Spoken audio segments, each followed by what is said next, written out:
for us.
for all.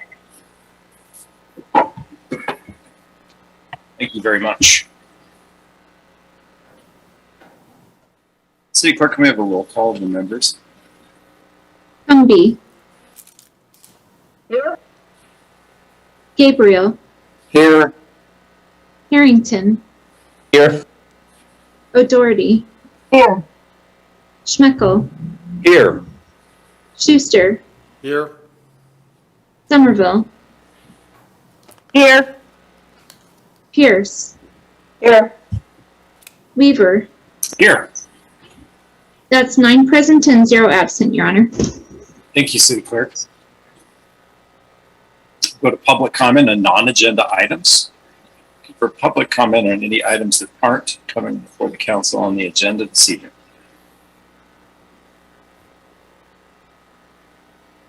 Seeing none, we'll close the public comment. Move to the next item on the agenda. Item number 5, Vice Mayor. Yeah, thank you, Mayor. I move that the following changes to the agenda be approved. We have 2 changes this evening. Our first change is the item number 17. It states that we are going to adjourn to executive session. We are not. We are just going to have item 17 read adjournment. Our second change is going to be on item number 14. We are putting that first up. It's going to be moved to item number 10A. Second.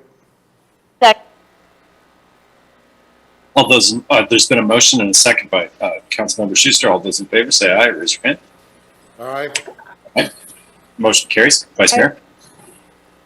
Thanks. I move that the agenda be set as changed. Second. Second. Motion and a second that time by Councilmember Harrington. Some good effort by Councilmember Somerville, but she's just a second or two too late each. All those in favor, raise your hand or say aye. Aye. Aye. Any opposed? Same sign. It occurs to me that I forgot to do that for the other motion, but since it was unanimous, I don't think the city clerk feels that it's an issue. So we'll move You on. did it, Mayor. We're good. We'll move on. All right. Takes us to the item number 6 section of our agenda, proclamations, public hearings, and notifications. And we don't have any of those this evening. We do have announcements under item 6C. And for those, we're going to go to our city clerk this evening. City clerk, thank you. Thank you, Mayor and Council. This evening, we just wanted to present the public with a couple of items as well as the council. After the legislative session this year, we do have a new procedure that will occur at the polls. You will need to present a photo identification. And so the county clerk's office asked if we could just help share that information with everyone. And for some reason, my screen's not zooming out, but I'll zoom down here so you can see the list of acceptable IDs. This flyer is not only available on the county clerk's elections page, but also on the City of Laramie municipal elections page. So if you would like to check that information out later, feel free to go there and look to see what type of ID you need to bring to the polls with you for this election. Mayor, the other announcement that we had was just to share the information far and wide that if someone is looking to file for an elected office, the dates for that filing period are May 12th through the 27th of 2022. If you're filing for a county or state office, you would go to the county clerk's office. At the courthouse, municipal offices, they would need to come see us here at the city clerk's office. Thank you, Mayor. Thank you, city clerk. Councilmember O'Doherty. A point of information that if someone doesn't have a driver's license, that by law, the state has to allow them to get an ID for free so that there isn't a poll tax. So if you need an ID, you can go to the driver's ed place. Thanks. Yes, if you're not a driver, there is such a thing as a Wyoming state ID. That's basically the same thing except it doesn't license you to drive. That's great information. Thank you, Councilmember O'Doherty. City Clerk. Mayor, I thought of one additional announcement. If the county clerk is looking for approximately 200 election judges for the primary and general election this season. So if anyone is interested in signing up to be an election judge, if they could provide their information to the county clerk's office or to one of the party chairs or myself, then we'll get that information into her so she can contact them for more information. Thank you very much, City Clerk. And I think the requirements of that is there is a training. And I think after that, it's pretty straightforward. And then they really count on you for staffing during the elections, primary and general. Thank you very much, City Clerk. Anybody else have any other items of interest? Mayor, there are no other announcements this evening. Thank you, City Manager. Okay, we'll move on from announcements, and I appreciate everyone's information. It's good, valuable, and important information. Item number 7, disclosures by City Council members. Are there any City Council members with anything to disclose on any of the items coming before us on the agenda this evening? Seeing none, we'll move on. Vice Mayor.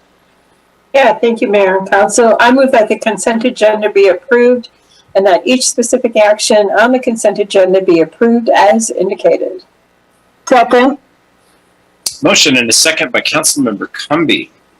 City Clerk, can we have a roll call vote on the consent agenda? Cumby, Yes. Gabriel, Yes. Harrington, Yes. O'Doherty, Yes. Schmickel, Yes. Schuster, Yes. Somerville, Yes. Pierce, Yes. Weaver. Yes. That's 9 yeses and 0 nos, Your Honor. That motion carries. Thank you, City Clerk. Thank you, Council. Consent agenda has been approved. Brings us to item number 10, the opening of the regular agenda, and takes us to item 10A, which I'd like to turn over to Councilmember Schmeckel. Thank you, Mayor. I move to approve Resolution 2022 through 2024. A, renewal of the general purpose optional 1% county sales tax fifth penny in Albany County and authorize the mayor and city clerk to sign. Second. Second. Motion by Councilmember Schmeckel, second by Councilmember Schuster. Let's see if there's any public comment on this item, or do we want to do a background first? Vice Mayor, would you like to perhaps just give a little bit of short background on this, I guess? Since you're familiar with it.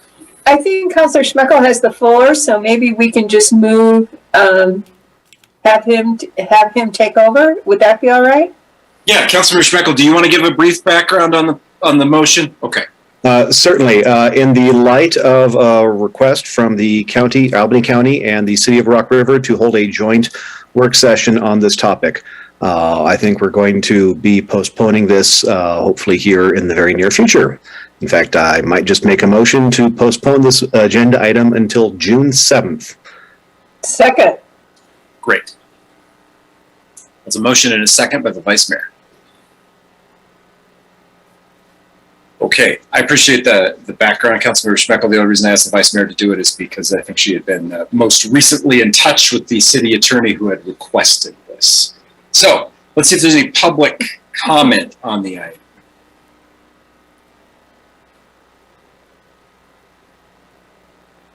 Seeing none. Council, one more chance. I think we're all aware, and there'll be more information coming and more meetings coming that if the interested public wants to pay attention to, they'll know what's going on. All right. City Clerk, can we have a roll call? Cumby,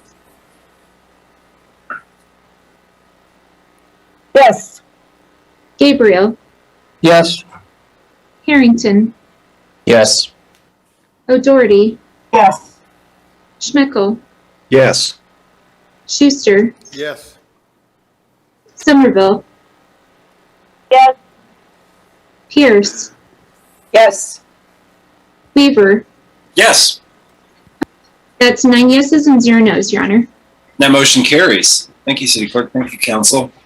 Let's go now to item 11, which will be introduced by Councilmember Gabriel. Thank you, Mayor. The title is Original Ordinance 2045, amending Laramie Municipal Code Section 1036.020. It's related to restrictions regarding the stopping, standing, or parking of vehicles, trailers, and recreational vehicles. I would move to approve on first reading the introduction of Original Ordinance 2045, amending LMC Section 1036.020 generally where prohibited. Second. I think that was a second from Councilmember O'Doherty, Vice Mayor, but it was quiet, so we might not have heard it. Was that correct, Councilmember O'Doherty? Okay. All right. The Vice Mayor was there to help you just in case. We've got a motion and a second, and Councilmember Gabriel, do we have, I think we have a background information, but I'm not sure. Oh, it's Mr. Webb. Good. Hello, Mr. Webb. Thank you. Good evening, Honorable Mayor, City Council. Just to give you a heads up, as I work through this item, I'll be focusing on the attachment in your packet that's titled Colored Changes. The recommended ordinance change we are bringing forward tonight is a result of council work sessions that you had on November 23rd, 2021 and February 22nd, 2022. The recommended changes you see tonight are pretty much identical from what we showed you on February 22nd with some minor tweaks. Those work sessions occurred really due to complaints from the public and some counselors regarding sight distances at intersections throughout the city. The first thing we did was we took a look at our current ordinance and compared it to state statute to ensure we were in compliance there. We found that 15, 20 years ago, our ordinance mirrored state statute. However, updates occurred to state statute over the years, and our local ordinance was not updated to reflect those changes. So this recommended ordinance amendment was reviewed by the Traffic Safety Commission at their March and April meetings. And on April 14th, the commission voted unanimously to support the proposed changes that you see tonight. Public Works engineering staff communicated with YDOT regarding these recommended ordinance amendment, and YDOT staff supports the proposed changes as it conforms to their standards. The items in black on the colored changes attachment are state statute. Those items are in state statute. And some of those items in black are also in our current ordinance. But what you see in black is in state statute. The items in blue are in our current ordinance, but not in state statute. We feel they're important, so we're recommending leaving those items in the ordinance. And then the red texts are new and additional items that are not in the current ordinance or state statute, but we believe these help to resolve the issues you discussed at your work sessions. Is what you'll notice in the red text really concentrates on allowing for more sight distance at arterial and collector intersections as well as crosswalks. This change should improve the safety of those intersections for pedestrians and vehicular travel. Upon adoption of this final ordinance, Public Works, the street division, will curb mark this summer, beginning with all arterial intersections and crosswalks. Once the arterial intersections and crosswalks are complete, staff will begin the curb marking at all collector intersections. Staff is estimating that the total curb marking for all arterial, all collectors, and all crosswalks will be fully completed by August 2023. There's some attachments in there that you have that show some mapping. Sunrise Engineering is finalizing a GIS map for staff to use to identify the curb markings related to this ordinance. And again, there's a couple screenshots of that GIS map that they're working on in your attachments.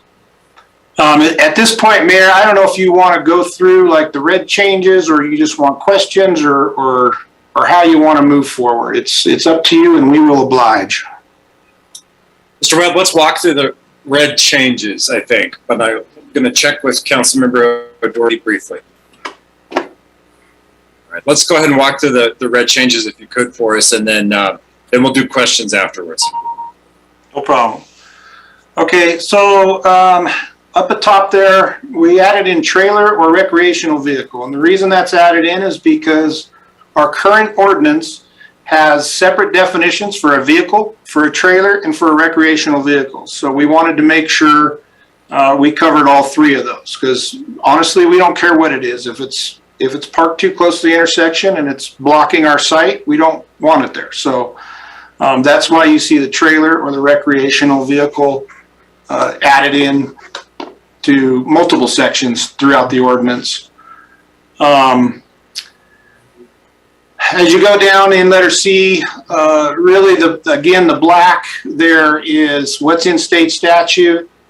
We put in marked at the request of the police department. They like the word marked as far as enforcement goes, so we included the word marked. And then the next part where you see the curb marking, parking restriction should begin a minimum of 20 feet in advance of the near crosswalk line. That wording is basically taken out of the YDOT pavement marking manual. That is what YDOT uses as direction when they do no stop curb markings at intersections. So that's where that wording comes from, and that's why YDOT supports this. Letter G is really the big change. This gives all arterial and collector street intersections that are designated in the major street plan, and the major street plan is also attached in your packet. This gets all those no parked 20 feet from the abutting sidewalk extension or curb radius. That's the big change that gives us that a little bit more sight distance at all the intersections. And a lot of the intersections are already painted similar to that, but this is all of them. And then letter H gives us the ability to do some of the ADA ramps or abutting sidewalk extensions actually on local streets, right? So on the major streets, the arterials and collectors, it's already going to be done through letter G. Letter H gives us the ability to do that on local ones if need be, if requested, or if we see issues there. And then down at the bottom, letter C, that's really was almost a cut and paste right out of Cheyenne's ordinance. This gives us the ability to continue with what we're doing, where the public can come in, fill out an application for us to look at a certain intersection or even a street or whatever it has to do with traffic. The city engineer's office reviews those items, it goes to traffic commission, and then we make a recommendation. And so that letter C just allows us to continue doing what we're doing, and gives the city engineer the ability to make those decisions based on state and federal rules and statutes. So those are all the red changes. Guess if there's any questions, we'll be happy to take them. All right, now seems like the time. Thank you, Mr. Webb, for that rundown. We'll go ahead and start with Councilmember Somerville. Let's get her hand up first. Thank you, Mayor. Mr. Webb, can you just clarify? I just want to be sure that I'm not misreading or not reading something. There's no changes in there that would help deal with the issue of the trailers or the recreational vehicles being parked in city parks or adjacent to city property for long periods of time, like we experienced last year. I know that was a complaint that the city council received as well. Yeah, Councilor Somerville, through you, Mayor. This does not directly talk to that unless it's parked within 20 feet of an intersection of a collector or arterial street. I think what we heard in the work session from the police chief was that that was really already covered in the, I don't remember the ordinance number. I want to say that the 24-hour parking issue, where if it's not their property, right, they can't park there for more than 24 hours. So the city, if the city wanted that vehicle removed or ticketed as the property owner, they could do that. Let's check with City Manager Jordan to add to that answer. No, nothing to add. I think the Public Works Director stated it correctly, but yes, the 24-hour rule would apply with the city as property owner on that adjacent curb line. Thank you both. Councilmember Somerville, anything to follow up with?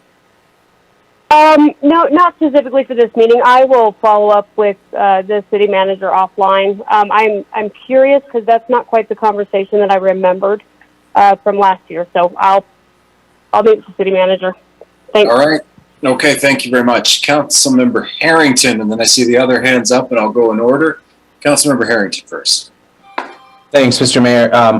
This might be a question for the city manager, and this was not my intended question, but it's a follow-up to Councilor Somerville's, if that's okay. You have two questions, go for it, yeah. Okay, thank you. In the instance where so I have dealt with a specific instance multiple times where a trailer or vehicle is parked across from a business, and city manager, you and I've talked about this in a little more detail, but what is that process like from a city point of view if a property owner across the street is having issues with sort of long-term parking across the street from their business or property? It would be the city's property that would have to instigate the removal of that vehicle or trailer. Do neighboring residents have any impact on that decision through your office?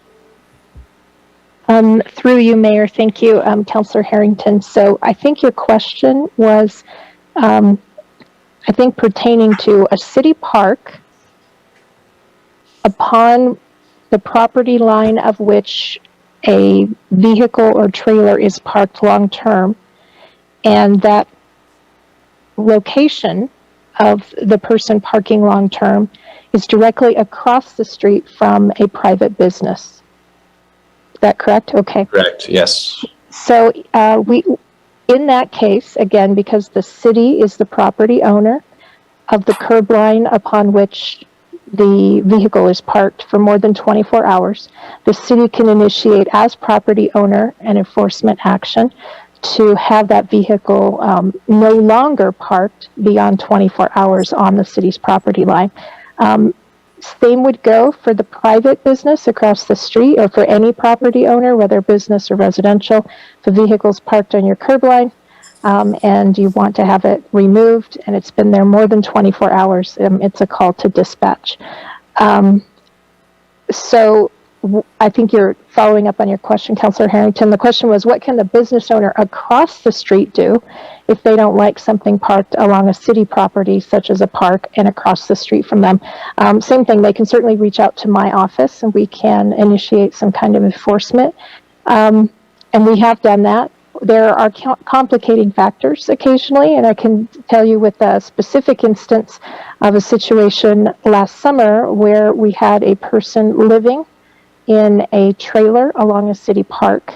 And while we did enforce the ordinance, we took certain latitudes in enforcing the ordinance to not tow away that vehicle, thus making the person homeless, and to work with them over a couple of weeks to allow them to get their towing vehicle in repair, or trying to allow them to get it in repair so they could tow away that trailer. But we did not tow it away as quickly as we could have, because we were trying not to create a homeless situation and really make the situation worse for the subject of the enforcement action. Yeah, thank you, City Manager. I appreciate all of that, and I specifically do appreciate the latitude taken to ensure someone didn't end up without a place to sleep. Mr. Mayor, if I could go into my second question, I am curious if Brooks or the city engineer, either one could provide an example of what an intersection marked at 20 feet looks like. If there's a specific example that I could go to and see what 20 feet is as measured by the engineer. Yeah, whoever wants to take that one. Brooks, go ahead, or Mr. Webb, try to stick to that, and I don't know about if the city engineer does, I don't know. Yeah, Councilor Harrington, through you, Mayor. I can't think of one right off the top of my head that is that exact 20 feet. I don't know if the city engineer has that or not.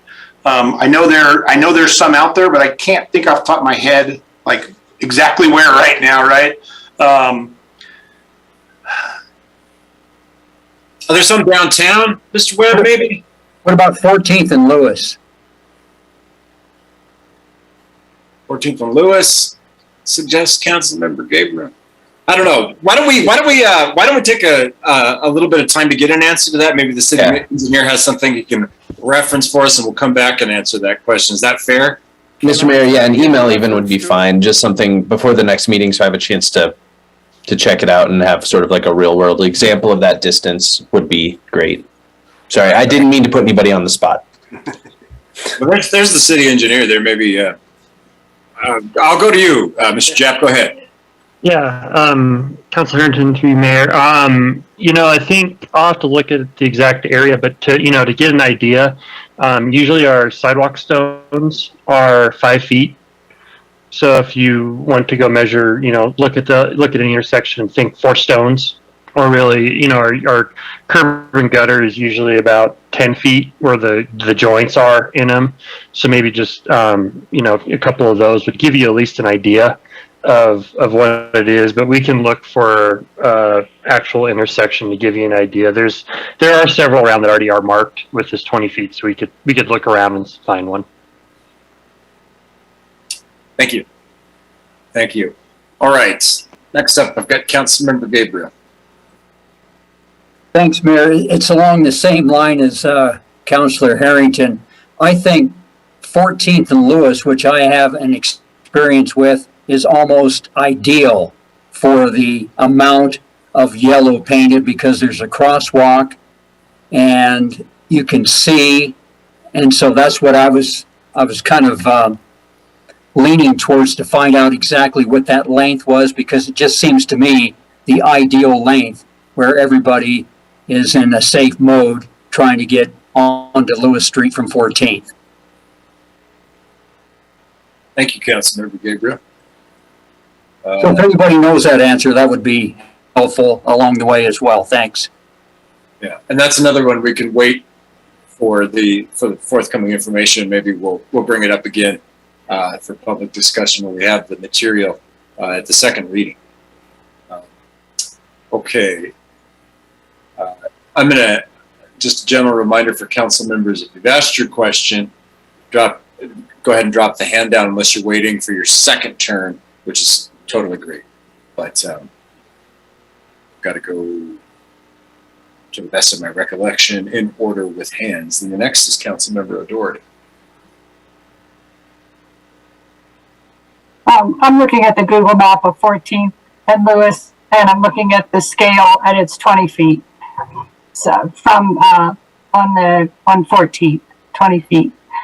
Okay, so my question is just what's on the screen here, down above the last red highlighted, there's a B, and I can't understand B. I assume because it's from state code that it applies to something, but what I'm really confused about is the very last thing that says within a highway tunnel. And there's no verb or anything. I don't know what that means. I'm hoping somebody can, maybe it just is a typo, or I don't know the context. It just says, so I guess you just can't stop within a highway tunnel. It just seems like it needs its own something. Thank you. Councilor Doherty, through you, Mayor, looking at what we've got here, I think that was a cut and paste error is what that was, so that within a highway tunnel goes away. Should we make an amendment to that effect since it's shown up in the first? Probably. Councilmember O'Doherty, you've got the floor. I would like to move that we strike. Well, I don't know. Can we make sure? Because I don't want people parking in highway tunnels either. So we don't have any in Laramie, though, do we? Well, what about the underpasses with the interstate? And anyway, I guess I moved to strike within a highway tunnel from line B near the end of this document, where Nancy's cursor is. Motion, a second by Councilmember Harrington. And Mr. Webb, if going forward, as we get closer to the third and final reading of this, if there's some reason to come back and we need to make other corrections to be more specific about that, we'll do it. Underpasses and so forth, but for now, I'll take it out of there. Okay, Councilmember Doherty, did you have anything else? All right. Do we vote on that amendment? Or? Yes, we do. Just checking to make sure that your other comment hadn't been shut off by your motion. Okay. All right. So we've got the motion and the second, Councilmember Harrington. We have to see if there's a public comment on the amendment, and we'll do that now. There's public comment on the amendment from Mr. Brett Glass. Let's let Mr. Glass into the meeting.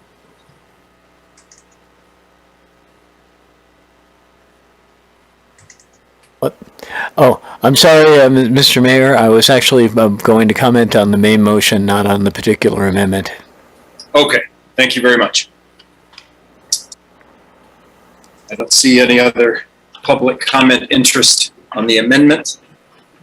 Council, discussion on this at all, other than what we've already had? Seeing none, City Clerk, may I have a roll call, please? Humby, Yes.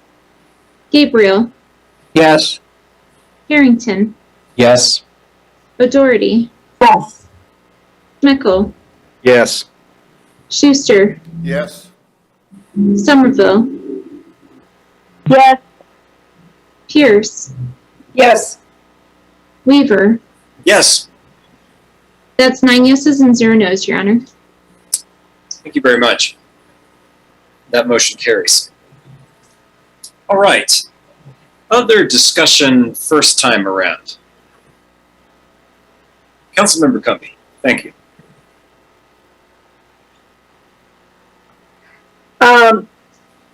Thank you, Mr. Mayor.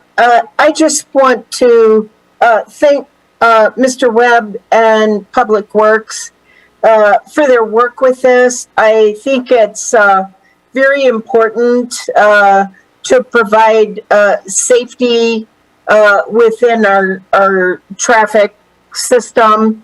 And I have close calls on a regular basis. And I think that 20 feet at major intersections is going to make a huge difference. So thank you very much for your work.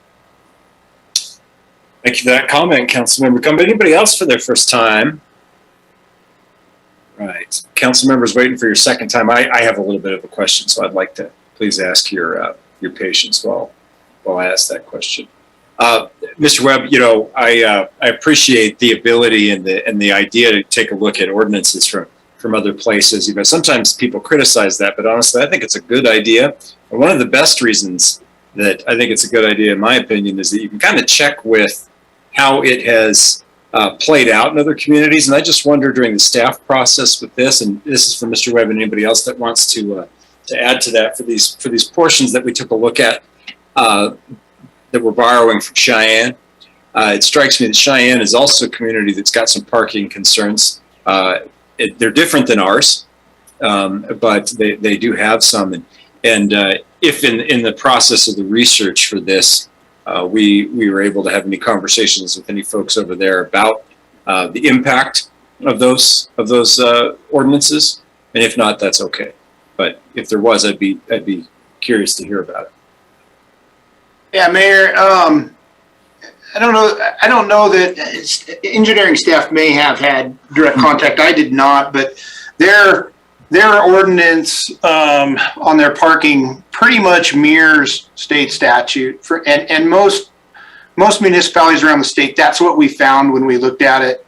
And then most of them do have in that kind of clause at the end there where the city engineer can make some tweaks within the rules and regulations of the road, obviously. But for the most part, what we saw across the state is a mirror of state statute. So it's pretty standardized, really. Okay. And so those experiences are going to be pretty similar across the board. All right. Well, thank you. I appreciate that. Yeah, Let's see. Mayor, if I could, Yeah. to follow up on the tunnel. Oh, yeah. I figured out what happened. So, Okay. if we go back to the document, that we had up, the colored change document, Sure. on, letters, the small I, letter G. So on the first page, Nancy, where it says upon any bridge or elevated structure, that should actually continue on. It says, the state statute says upon any bridge or other elevated structure upon a highway or within a highway tunnel. So I can make that change for second reading, or if you wanted to do it now, however you want to do that. So I think as what happened was I must have accidentally cut and pasted that in the wrong section. Okay. You know what I think we'll do with that one, Mr. Webb, is we'll let you do the redraft and then we'll just clean it up on the second reading so that we're not spending a lot of time on individual amendments as we go. It's easy enough to understand how it happened. No problem. Okay. Thank you for that. Council members waiting for second time. Councilmember Gabriel, I think you had a hand up, and then you're good to go. Thank you, Councilmember Gabriel and Councilmember Harrington. Thanks, Mayor. I am curious if this applies to that core section of downtown as well. Obviously, you know, that the Grand Avenue corridor would be a major street, but I think people travel slower through downtown, anecdotally, of course. But I do think people move slower, and I would just hate to remove parking downtown. It seems like it has been such a balancing act to get as much as we have downtown, and I would just hate to sort of flip the apple cart on that.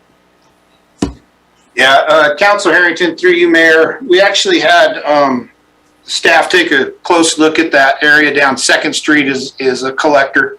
And there's one intersection, the city engineer can correct me if I'm wrong, but I think it was Canby and 2nd, where we would recommend removing parking on one side. And it's because the intersection and a driveway are only 10 feet apart. And currently parking is allowed within that 10 feet. But most vehicles nowadays are over 10 feet. And so it's either going to be in the intersection or blocking the driveway. So that along 2nd Street in the downtown area, that's really the only one that we would recommend removing parking from. And it probably should have been done already. And honestly, the couple times I've looked at it, no one's even been parked there because I think they're smarter than that. Anything else? No, that's great, Mr. Mayor. Yeah, thank you, Brooks. Yeah, thanks a lot, Mr. Webb. Okay, we've got Councilmember Somerville. Thank you, Mayor. Along those same lines of the downtown, the tree area, I know we're applying this to major streets, but the tree area is a constant source of close calls and accidents in that area. And I know that we need to be sensitive to parking in that area. But did the staff discuss including the tree area on the north and the south side of Grand in doing these additional stripings? Councilor Somerville, through you, Mayor, if it's a collector or arterial intersection, we would paint it. If it's a local street, we would address that basically through a complaint brought by the public or by the police department. Mr. Mayor, follow up? Yep. Was there any discussion about doing those local streets on a more holistic basis in the tree area, though, given the history that we have there with traffic concerns? Councilor Somerville, through you, Mayor, we did discuss it in-house. And is what I'll say is that would remove a lot of parking. And from what we heard in the work sessions, we didn't feel like council wanted to move that way. However, I mean, if that's what you guys want to do, we don't have a problem with it. Mr. Webb, could you remind me, so the normal process would be somebody to come file a complaint and take it through traffic commission. What is the cost to a resident who wants to initiate that? I'm gonna refer to the city engineer because I always get these mixed up with their permit, with their permits. Eric, are you there? Yes. Council Somerville, through you, Mayor. That usually, if someone wants to remove parking or modify any parking within the city, that's a $35 permit modification to parking permit. We would then look at the intersection and work with the applicant to find the best solution. So if I can just clarify, so that's a permit application to come into so if a resident that has a corner lot comes in and says, I've had 3 accidents in front of my house because nobody can see because everybody's parking up next to the corner, that's a permit process? Yes, it'd be processed through the modification through parking permit that goes through Traffic Safety Commission. Okay, thank you. All right. Anybody else want to add anything from the staff end of things on that question? Councilmember Somerville, anything else for now? No, Mayor, thank you. I just keep forgetting to put my hand down. I have to use my phone for audio tonight. Just a few more buttons. Oh, okay. No, that's all right. That's all right. I just don't want to get mixed up.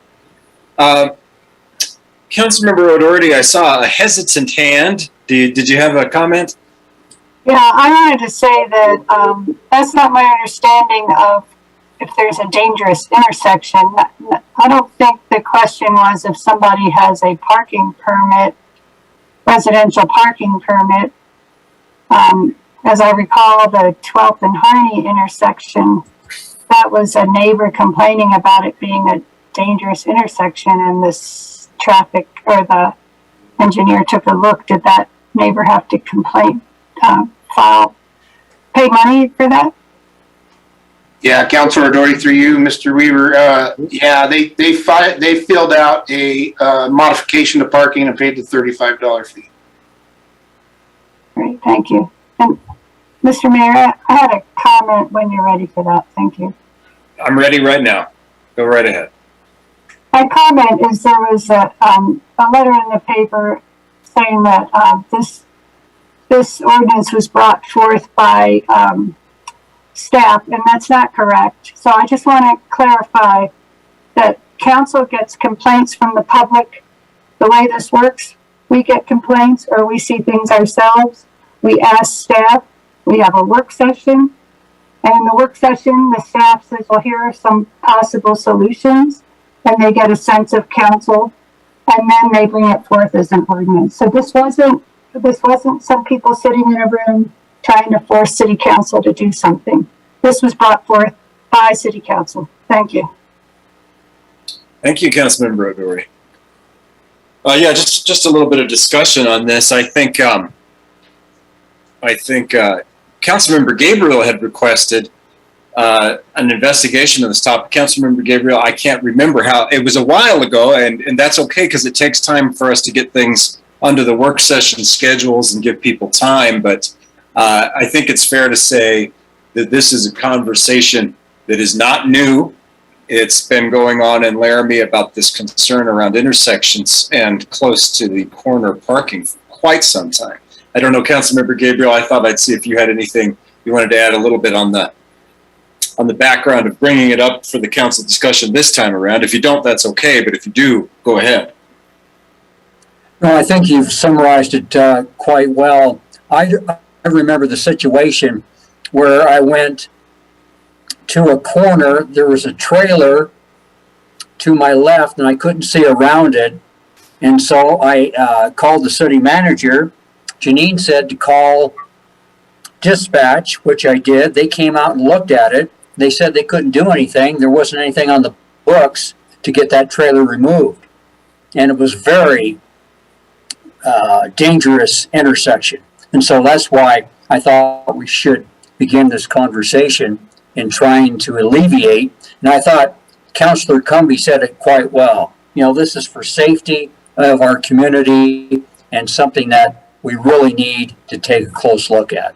And that's, I think you summarized it quite well, though. No, I really appreciate that, Councilmember Gabriel, and I do just want to have a little bit of discussion around this. And Councilmember Schuster, if I could just politely request of you to maybe talk a little bit about past discussions about this. I think I recall one from a city council period around, I want to say 15 or 16 was the last time we were having some discussions about recreational vehicle parking. And I know it sure wasn't the first one, but I think it's fair to say this isn't new at all. And it's always been a challenge to figure out how we want to approach this issue. Now, I don't think we're not getting into the residential areas here as much unless it's done by request, but I think it's fair to say this is a long time conversation, isn't it, Councilor? If you don't mind weighing in on that topic a little bit. This has been brought up 3 times on my elected officials. The other times weren't about seeing around an intersection. It was always the beautification, the amount of trailers that were parked in front of houses where you couldn't see street addresses and things like that. So it wasn't about sight around an intersection. This is the first time we brought this up on that. Oh, all right. Well, thank you very much. I certainly can share with you, council members, that I periodically receive emails about folks concerned about intersections in all kinds of different parts of town on the major streets and also in their neighborhoods. And I'm glad we actually took a little time to cover what the process would be for people that have concerns about their individual neighborhoods. There's an area in the soon-to-be gone Ward 2 that has received a lot of concern as it's become a denser neighborhood, and we've heard a lot of information and concern about that with some of the intersections up there. There's some of the newer developments, and those traffic patterns are kind of emerging and establishing as those neighborhoods fill up and as the neighborhood patterns fill up. So I think this is a topic that does have to be revisited periodically for different reasons. I don't see a lot of other hands up or discussion, so I think we might want to move on to the public comment part of this, and then we'll come back and get into a vote. Does that meet with everybody's approval? Okay. All right. Public comment, and I know that we've got Mr. Glass who was waiting to be recognized, so let's go ahead and let him in. We'll give Mr. Glass the floor. You have the floor, sir. Thank you, Mr. Mayor, members of council. Well, I did write the paper about this, although I didn't. I hope that nobody misunderstood and thought that I believe this was only initiated by just by the city staff. However, it's I think it may be that the city staff has in the past dealt with this sort of a situation, and I can cite a particular intersection where they've gone ahead and put in the 20-foot striping. And it has resulted in problems in the neighborhood because suddenly there was very limited parking. The intersection I'd like you to refer you all to is the corner of 6th and University. After some curb and gutter was redone, the city striped it out to 20 feet in all directions. They left a runt space in front of a medical clinic, which is so small that nobody can actually park there. There's a little bit of unstriped curb, but as a result, people have to park farther away when they need to visit that medical facility. On the other side of the street, people were being ticketed left and right because there wasn't enough room for the cars of the residents who lived in the nearby buildings. I mean, parking is a scarce resource, and we need to be really careful about taking an excessive amount away. 20 feet, if you look at it, is really too much. If you in downtown, on some of the intersections which are marked in yellow dots on the map in your packet, it would eliminate dozens of spaces in an area where we already have a parking crisis. We don't want that.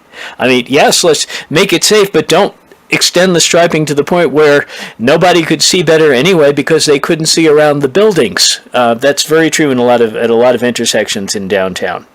And so be reasonable about this. Also, do not if there is a traffic control device, if there's a stop sign, if there's a light that people have to stop at anyway and have plenty of time to look around, there is no reason to extend the striping so far back that it compromises parking. And so, really, please consider people's needs. City Council very recently has voted to eliminate the requirements for garages in neighborhoods, to eliminate requirements for parking in apartment complexes, to eliminate parking in many other places. And this will just exacerbate the problem still more. And we certainly don't want this.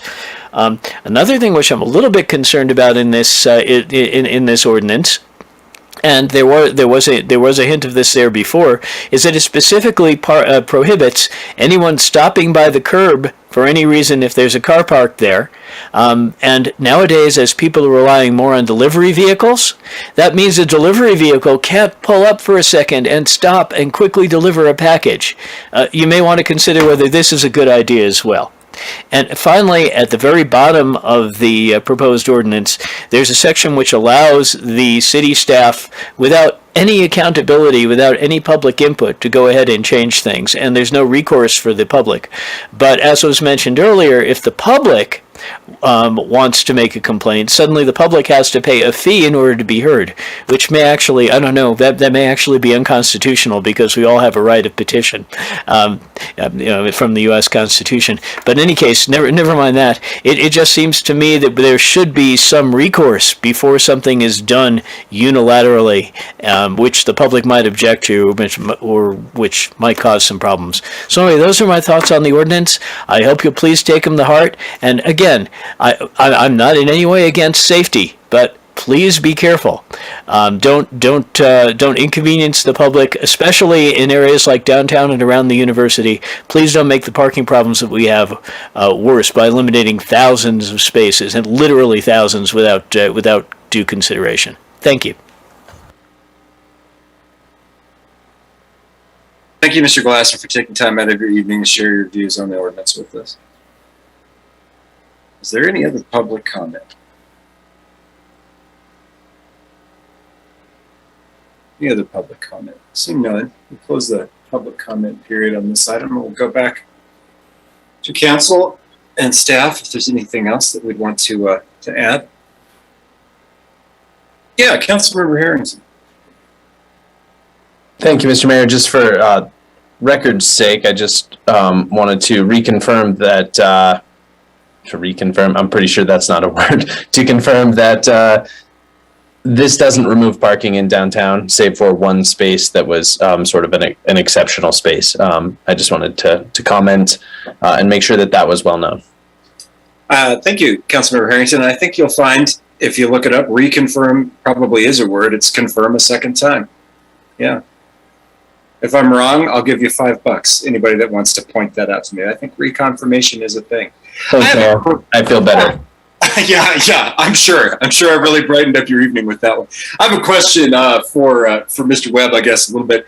Can you address this topic about the stopping for the pizza guy or something? Because would somebody doing that technically be violating our ordinance if they needed to do that? You know, they got to get their food. They've got to get the food delivered up to somebody. There really isn't a place to do it. They're there. They need to get up there, get it done, and get out of there. Are we criminalizing that in city code? Honorable Mayor, City Council, is what you'll kind of notice here is that in the ordinance, section little I and section little two I's is a little different in that the wording is stop, stand, or park. And the second one, it's stand or park. So to stop, you'll see is more restrictive, right? You can't do that in an intersection. You can't do it in a crosswalk. Somewhere where I would expect a delivery person not to stop anyway. Okay. They can stand a vehicle, which means they're temporarily either loading or unloading persons or commerce. So they could do that in front of a private driveway, you see there, things like that. the top one where it says stop is the more restrictive. The ordinance earlier in ordinances, the definitions for stop, standing, and parking. And so that section below where it's just stand or park would allow for a delivery person in certain areas to stop the vehicle and temporarily make their delivery. Okay. So does that make sense? Yes, it does. I think, Mr. Webb, what you were really getting at there for us and for me, which I appreciate, is that it's different depending on where you're at. And then if you're in a residential neighborhood or something like that, you park in front of somebody's driveway temporarily or some other situation like that to deliver goods. The language is already kind of in there. We're not going to let people stop at intersections and things like that. I've been a pizza delivery person. It's not a lot of fun sometimes, but you can typically find a place to park. And I think, like, if you're going to apartment buildings and things of that nature, oftentimes there are places in those complexes where residents aren't allowed to park, but I think you can get away with it with your vehicle for a second with your sign on there to run things up and down. But I appreciate the discussion about this because I think people do get a lot of items delivered. They do get a lot of, delivery, food, and takeout. So it was worth covering a little bit. And I thank you for that. Yeah, and Mayor, just keep in mind that the black text is already state statute. I mean, it's in state statute. Sure. Appreciate that reminder too. That's another thing we're trying to do with this, is bring some of this stuff into conformity with state statute. Okay. Anybody else on this one? Pretty good discussion about the details of it. All right. Why don't we go ahead then and get to a roll call vote if everyone's ready. Thank you. City Clerk, go ahead. Call the roll. Humby, Yes. Gabriel, Yes. Harrington, Yes. O'Doherty, Yes. Schmeckel, Yes. Schuster, Yes. Somerville, Yes. Pierce, Yes. Weaver. Yes. That's 9 yeses and 0 nos, Your Honor. Thank you very much, City Clerk. Thank you, Council. Interesting topic. A lot of things going on with it. All right. That's going to go ahead and get us into item number 12, which I'd like to turn over to Councilmember Schuster, please. Thank you very much. The title is Award of Bid for the Reynolds Sanitary Sewer Project Phase 2.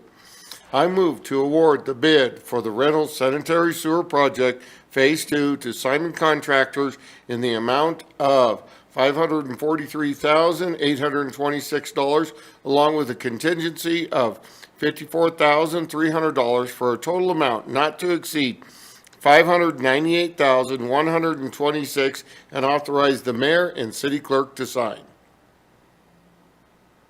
Second. Second from Councilmember O'Doherty. Thank you. All right. And we've got Mr. Webb hanging out with us a little bit more tonight. Go ahead. Yeah. Hi, Mayor. I'm trying to regroup here and get the right stuff up. No problem. Okay. So the Reynolds Phase 2 project is really an extension of what we did last summer. We had, unfortunately, Reynolds closed down for a lot of the summer, but for some very important work, upsizing the sewer line within Reynolds Street to allow capacity for further development, really up in the Indian Hills area and that whole basin. This is Phase 2 of the project. It's a smaller section, 9th to 11th, and this section will really kind of complete what I would call open cut phase. Phase 3 is still possible to happen, but that'll be more of a lining project. So Phase 2 this summer is really where we'll see some more disruption to traffic. But then once that's done, that whole line there through Reynolds will be in pretty darn good shape. So we went out to bid. We had 3 bids come in. Simon Contractors was the lowest bidder, and so staff is awarding them or recommending award for the project. Thank you, Mr. Webb. And Mr. Webb, we didn't have any bids come in we couldn't, well, you said we had a bid come in, but nobody raised the bid price over what we had already approved on this particular project, right? Yeah, Mayor, we were actually pleasantly surprised with this one. It came in under budget and what we expected. So we were actually really pleased with this one. We didn't have to cut back the scope or anything like that on. All right. Yeah. Sorry for the poor phrasing of that question, but you probably need to get used to questions like that. We're probably going to always be wondering now. Okay. Thanks, Council, for letting me get that little question in there. Anybody want to ask Mr. Webb a question on this project? No? Everybody's feeling okay about it? Came in under budget? Great. Okay. Let's see if there's any public comment. Doesn't look like it. Okay. Well, Mr. Webb, as you know, it's good for us to ask these questions, and we need to ask them a lot and pay attention a lot. Sometimes we forget some of these details. I had to call Mr. Webb earlier this week, and he straightened me out on a couple of things I had wrong about my information about a public works project. And so, it's just good to pay attention and then always call with questions if you've got them as they come later and there's construction going on and everything else. All right. City Clerk, can we have a roll call vote? Humby.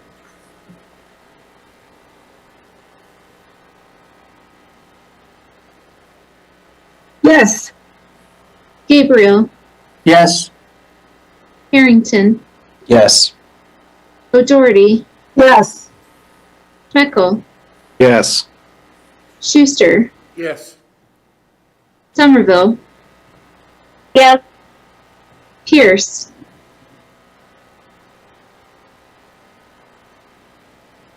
Sorry, Pierce. Looks like her screen is frozen, City Clerk. Yeah, I'm seeing that too, Mayor. Yeah. We'll count her as absent right now until it comes back. Sure, excused or whatever it is, yeah. Weaver. Yes. So we have 8 yeses, 0 no's, and 1 absent, Your Honor. Thank you, City Clerk. We really appreciate it. Okay. Thank you, City Council. That's going to take us into our next item, which is number 13. And that is the item that we assigned to, I don't remember who. Was it Councilmember Cumbie? Thank you very much.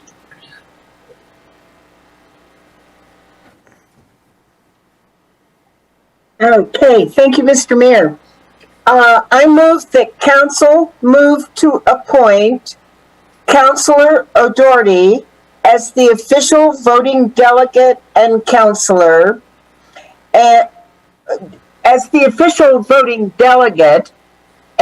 Councilor Harrington as the official alternate voting delegate for the 2022 WHAM Summer Convention Business Meeting. Second. Motion and a second by Councilmember Schuster. Thank you very much. All right. We always need to have our voting delegates, and it's best practice to have an alternate for the WHAM conventions. Does anyone else have any other discussion? Councilmember O'Doherty, please. So we will see all of the resolutions ahead of time and people will weigh in, tell me what they think, or do we get to vote at City Council for how I'm supposed to vote? I think that the resolutions are considered as a body at the WHAM conference. I don't know how much early bird you get on those. City Clerk, do you have some thoughts about that? I'm not sure how early those resolutions go out. I think they go out in time for members to look at them before the meeting. But please fill us in. Thank you, Mayor. Those resolutions are due to the WHAM committee in the next few days and stuff. So I would imagine we will be seeing those in about a week or so. Usually they do try to let us know a little bit ahead of time. Whether we have time to schedule it on an agenda, I'm not certain, but I think there probably will be time, given that we don't start the WHAM convention until June 8th. So we might be able to get that in. Thank you, City Clerk. Appreciate that. So Councilmember O'Doherty, Sounds like you'll get some time to see him ahead of time. Is it, Mr. Mayor? Yeah, Is please. it Yeah. easier if people have heartburn with any of those resolutions if they email me? Because typically they're things that Lynn has considered, and you know, it's probably nothing too controversial. But if you see something that gives you heartburn, then we could maybe discuss it at a meeting or a work session. Thank you, Councilmember O'Doherty. That's kind of what we'd want our delegate to do, right? So let's check in with the two council members if you have issue with any of those. I can't remember a time. Yes, City Clerk, please. Oh, Mayor, thank you. I was just going to say, if we do need to have a discussion about those, May 24th, we may be able to schedule a work session. We could work with the city manager to see if we could fit that in the same night that we're doing fee-for-service contract reports. Okay, thank you, City Clerk. So if something really in need of discussion comes up, we'll even be able to potentially fit it in a meeting. Okay, appreciate that. Appreciate the desire to try to reflect the council's views at the WAM meeting on all those resolution items. I can tell you in the past, which isn't always the best thing to rely on, but in the past, in general, most of those resolutions that we've looked at have seemed like things we want to support or that we were neutral on, but it's always good to cover it. I appreciate that. So I think we can, I feel good about counting on these two council members to do that for us. Okay. Let's see, do we have any other discussion? Let's see if there's a public comment. There is a public comment. So let Mr. Glass into the meeting and go ahead and give Mr. Glass the floor. Go ahead, sir.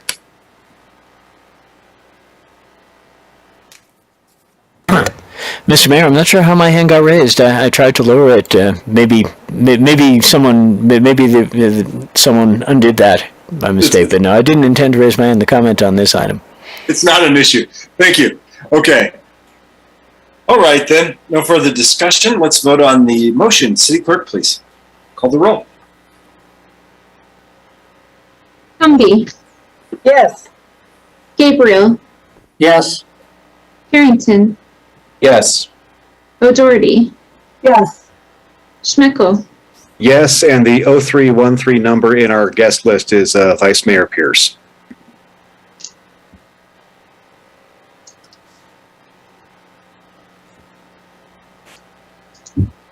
Schuster. Yes. Somerville. Yes. Pierce.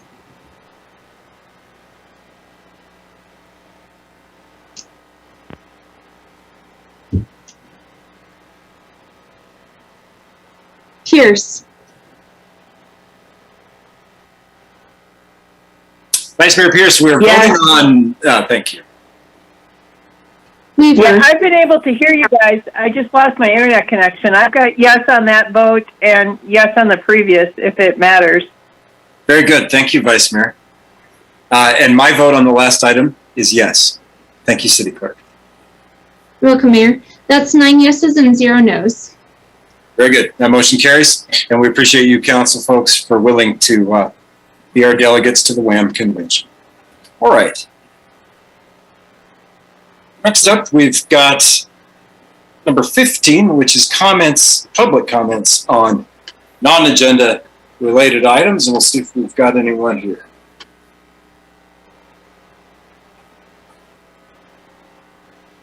Seeing none, we'll close the public comment period and back to the agenda. Consideration of future council work session topics. Anybody have any? Oh, okay. I was looking at the other page, so I don't know who's first. Councilmember Schuster. Councilor O'Doherty was first. Okay, thank you, Councilmember Schuster. Councilmember O'Doherty. I saw her wave, so I thought she didn't care. Go ahead, Councilmember O'Doherty. I would like to have a discussion about the possibility of having bike boulevards. A few routes in Laramie that are open to local traffic and bicycles. And I know there's a lot of interest on the Traffic Commission. And there was a lot of interest in the emissions, the task force, the interagency task force, a lot of people brought that up at the meeting, but they, in the transportation section about reducing emissions, so I would like us to discuss the possibility of having bicycle boulevards. Thank you. Thank you. And there's another council member that has expressed an interest in the same. 3. Okay, very good. Let's get that on there. All right, Councilmember, it's your turn now. Thank you for waiting. Thank you. I should have made it during announcements. The Wyoming Territorial Park is celebrating Cinco de Mayo, and it also will be chamber after hours this Thursday. So if any of you could attend it, I would be thankful. I cannot make it this Thursday, so I'm hoping that we can get some representation there. I also talked to Assistant City Manager Todd Fieser. I was going to stick my head in the door of Janine's office, but she wasn't there, so I'm hoping we can get some representative from the city at the chambers after hours this Thursday, Wyoming Territorial Park, and thank you very much for Cinco de Mayo celebration. Thank you, Councilmember Schuster, and I don't think anybody objects to the council member using the privilege of the floor to make a little announcement like that. We're all for it. Okay, Councilmember Somerville, hand up. Thank you, Mayor. Just wanted to actually maybe get an update on a work session. We have one right now for the West Side Neighborhood Overlay. It's listed as late spring, but I don't see it upcoming on the work sessions. And we've had some questions from the residents over there on when that might be forthcoming. Okay. City Clerk, did I see you raise a hand to answer that question? Oh, okay, I'm very sorry. Okay, staff members, does anybody have an answer for this question right now, or we can wait and get an answer after the meeting? Councilmember Somerville, looks like we're going to have to wait to get an answer. That sounds great. Happy to do that. I know that Councilmember Harrington has an interest in this as well. Not to speak for him, but if staff could get in contact with us, that would be great. Yeah, and I see your other city council district representative is curious about that as well. So we'll do that. It's on the list. To be fair, we've had quite a lot of meetings going on and work sessions devoted to the budget, as I know Councilmember Somerville is well aware. So that probably has something to do with timing impact as well. I would like to express interest in a work session for kind of an overall update on the renewable energy efforts and carbon reduction efforts at some point, where we can kind of get an overview of the things that have been implemented and that we're looking at implementing in the near future, and also maybe some of the obstacles that we've encountered in trying to move forward on some of the things that we put forward in the plan, and something along those lines. If anybody would be interested in supporting that, I'd like to kind of get a top line overview. Okay, thanks. I think I saw a couple heads nod, so appreciate that at some point. And I know that the assistant city manager, who has been really involved in all those projects, and is here and has heard us. So we'll see when we can get one of those coming forward. Also, want to thank the assistant city manager for the ongoing efforts, and I want to pass along a thanks that we've received from some members of the public with regard to the work that you've been doing with those projects. It's noticed, and it's noticed beyond the council. So thank you very much. All right. I don't see anybody else that has a work session or comment or an update. So we'll move on, and that takes us to Councilmember Schuster. Thank you. Great night. I move that we adjourn. All right, there's a motion. Second. Okay. All right. All those in favor, raise your hand or say aye. Aye. Okay, any opposed? Looks like it's unanimous. All right, don't go out in the rain. Have a good evening. All night, 6 o'clock. We'll see you tomorrow night, 6 o'clock.